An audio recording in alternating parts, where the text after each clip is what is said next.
onwards to the fourth Disney film ever made, Dumbo. Now, Dumbo to me is an interesting one because it is very simplistic, especially in regard to the Snow White, Pinocchio, and Fantasia, which came out before this.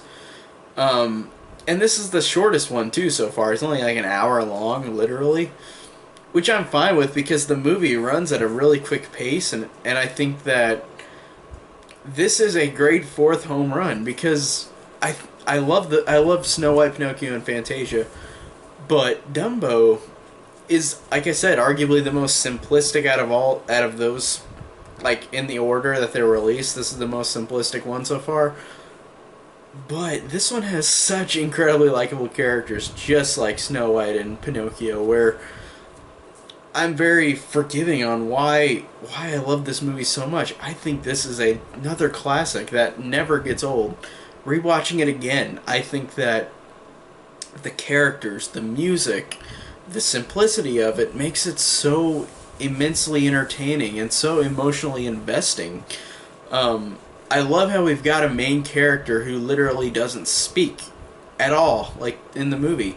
Dumbo does not talk, and I think that that's really a great testament to show how you can make somebody so likable, a character so likable, even when they don't even speak. And of course, you got Timothy Q. Mouse to say what he's feeling, but I feel like through the animation alone with Dumbo, like whenever he's happy, whenever he's sad, like it is effective. Like it really works on such a grand level. And I think that the movie is just so fun. And that's a big word I'm going to use a lot for this one. It's just fun. And it's emotional and gripping. And I think that even though the story is very minimal here, it works really well. Story of a baby elephant born, and then is made fun of by all the other woman elephants, and the way that he has to overcome his like disposition of having big ears. I think it works really well, and I think it really is earned at the end whenever he finally, like whenever he flies and he becomes popular and becomes something bigger than what he thought it would be.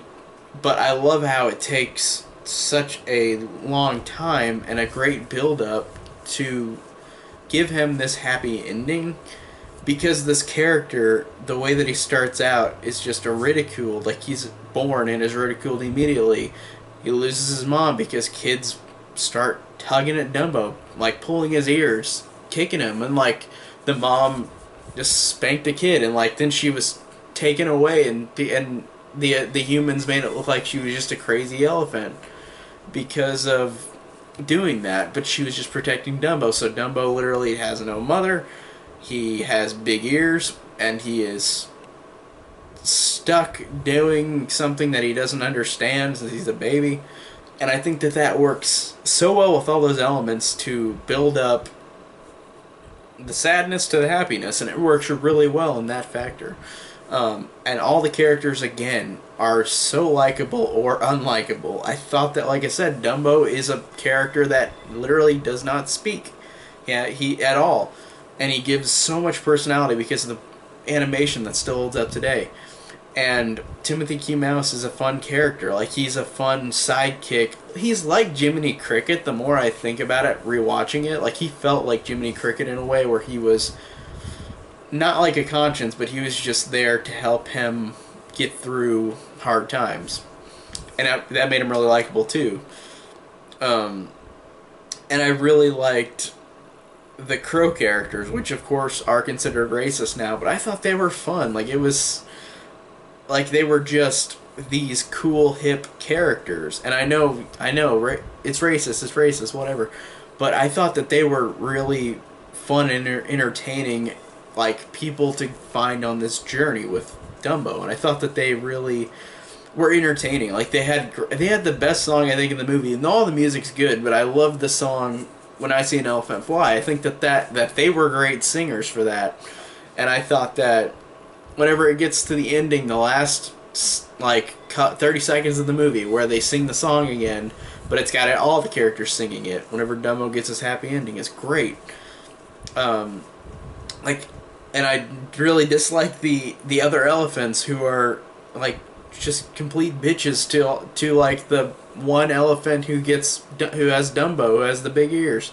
So they make fun of Dumbo and say that the mother's crazy because she stood up to Dumbo.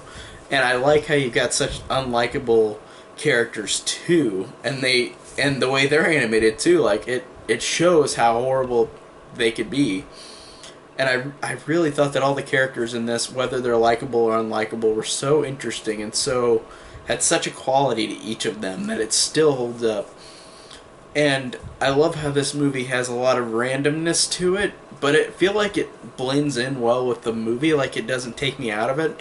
Like the Pink Elephants on Parade was really fun and interesting, where Dumbo and Timothy get drunk, and they have all these hallucinations with these pink elephants, and the animation is really outstanding in that scene, even though the animation is great in the movie overall.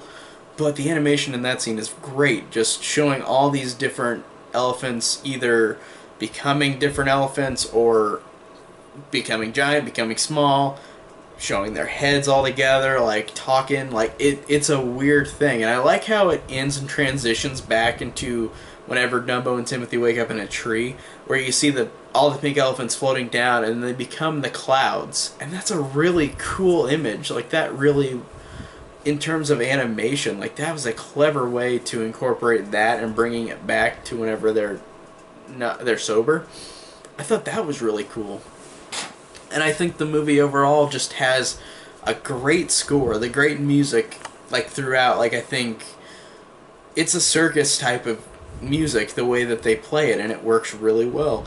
And all the songs are great. Like I said, When I See an Elephant Fly, the song that Dumbo's mom sings to him whenever Dumbo sees her in the cage is really good and really emotional. And